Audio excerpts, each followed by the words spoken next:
কিরে, কি হয়েছে তোর? মামি, কালই অর্ককে হসপিটালে ভর্তি করতে হবে। যত দ্রুত সম্ভব ওর অপারেশনটা করিয়ে ফেলবো। তোর ব্যাংক লোন হয়ে গেছে?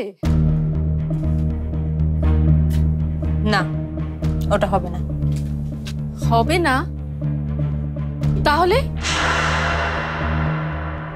তাহলে আর ভাবার কিছু নেই। অফিস বলেছে আমার কোনো গ্যারান্টি তারা নেবে না, তাহলে আমি কেন অফিসে গ্যারান্টি নেব? আর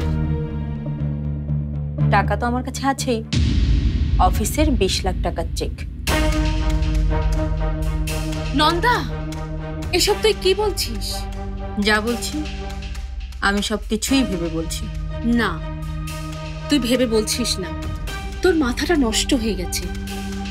অফিসের এই টাকা নেওয়ার মানে তুই বুঝিস? পুলিশ আসবে, জেল হবে, তোর ক্যারিয়ারটা শেষ হয়ে যাবে। হলে হবে, কিন্তু আমার অর্ক তো বেঁচে যাবে মামি।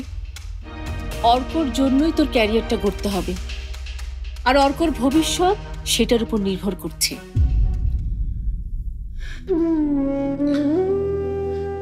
আমি যদি ওর বর্তমানটাই রক্ষা করতে না পারি, ওর ভবিষ্যৎটা হবে কি করে বলো তো মামি? অর্কর জন্য আমি আমার ক্যারিয়ার, আত্মসম্মান সব কিছুই বিসর্জন দিতে পারি। তোকে কিচ্ছু বিসর্জন দিতে হবে না। এই বাড়িটা বিক্রি করে দে, দেখবি সব সমস্যার সমাধান হয়ে যাবে। তোকে কিচ্ছু ভাবতে হবে না। মামি, এতটা স্বার্থপর আমি কোনোদিনও হতে পারবো না। আর কত ঋণী করবে বলো তো তুমি আমাকে?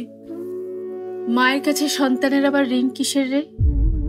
মায়েরা সব দিয়ে সন্তানের সবকিছু পূর্ণ করবে, এটাই মায়ের গর্ব।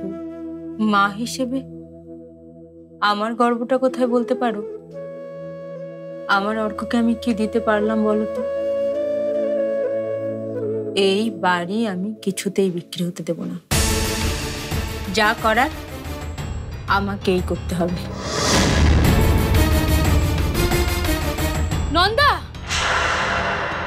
অফিসের চেক তুই নিজের কাছে ব্যবহার করতে পারবি না, এটা আমার শেষ কথা।